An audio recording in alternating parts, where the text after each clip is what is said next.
ترامپ یا خود ترامپ هیچ کار کردن نمیتونه. همه دولت ها باید همه طرفه مناسبت کنن، بعد یک خلاصه میبراره. یک دیگر قطعی علاقه نیست. هر یک مملکت برای خودش هر چی دارد، هر کدوم برای خودش باید میکنه. ولی خب من به احتمال 70% احتمال میدم که بتونه این کارو بکنه. 30% دیگه چرا باور نداره؟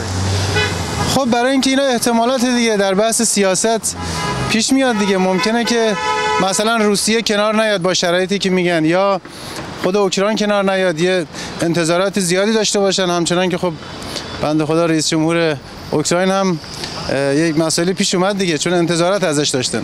ممکنه نشه. البته میتونه. خب کدام دلیل میتواند؟ دلیل که من حکومت بزرگ آخه، حکومت بزرگ که هسته و میتونه که این جنگ بخوونه. و وعده داده بود که این جنگ خوب میکنه. من مجله شنیدم که باید خوب میکرده که پرزیدنت ممکن خوب کنه. جنگی بین روسیه و اوکراین. نمیدونم. خب چیکار کرد؟ سوالتون سخته. برای همین جنگ چیکار کرد که باید بس شود؟ قطع شود. آدمیزاد تا اینجاش درست نشه همیشه جنگ میکنه. حیوان هم اینقدر جنگ نمیکنه که ما آدمیزادا جنگ میکنیم. آدمیزاد برای چی باید جنگ کنه اصلا؟ کسی میتونه در میانه روی کنه و همین جنگ قطع کنه؟ یه ذره فکر کنن میشه قطعش کرد دیگه. جنگ غیر از ویرانی چی داره واسه آدمیزاد؟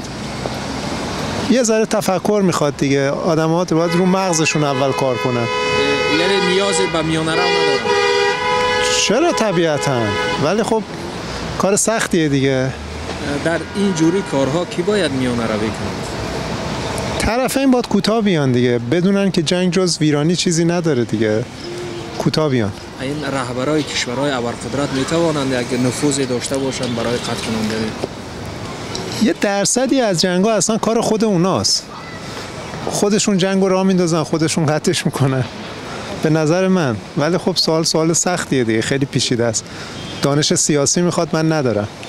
نمیدونم، اگه با خیال میشه انشالله ما هم طرفدار همین پس کنیم. چی فکر دارید که ما فکر داریم که همین جنگ تست بعد تمام کننده آدمو تینج کرده.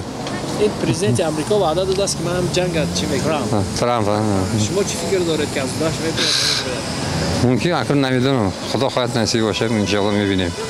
برای چند وقت بتونن که همین جنگ چی کنن؟ این دراز مدت میشود یا که یک چند ماه در کار است، چند هفته؟ نمیدونم. ممکن یک ماه دو ماه، خدا خواهد. میتونن. چی خیلی فکر دارید؟ دولت اول قدرت های برای موقع میتونن. دولت های اول قدرت همه وقت میتونن. با فکر شما در چقدر مهلت میتوند جنگ چی کنه؟ اگه مهلت بدل سالانه میگردد، یکون سال. فکری من همیشه